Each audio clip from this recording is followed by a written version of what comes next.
Hormuz প্রণালী ইস্যুতে যুক্তরাষ্ট্র এবং ইরানের মধ্যে চলমান টানাপোড়েনের মধ্যেই মধ্যপ্রাচ্যে নিজেদের নৌবাহিনীর জাহাজ HMS ড্রাগন মোতায়েন করছে যুক্তরাষ্ট্র।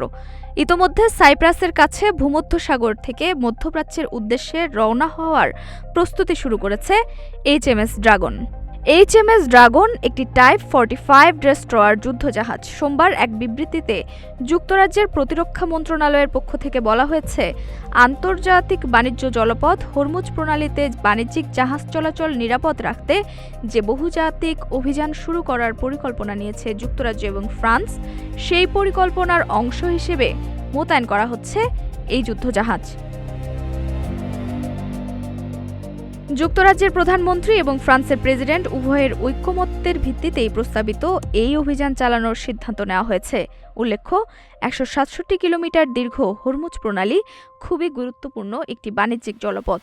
বিশ্বের মোট চাহিদার ১/৫ জ্বালানি পণ্য এই প্রণালী দিয়ে পরিবহন করা হয়। গত ২৮ ফেব্রুয়ারি ইরান যুক্তরাষ্ট্র ইসরায়েল যুদ্ধ শুরুর পর এই প্রণালী বন্ধ করে দেয় ইরান।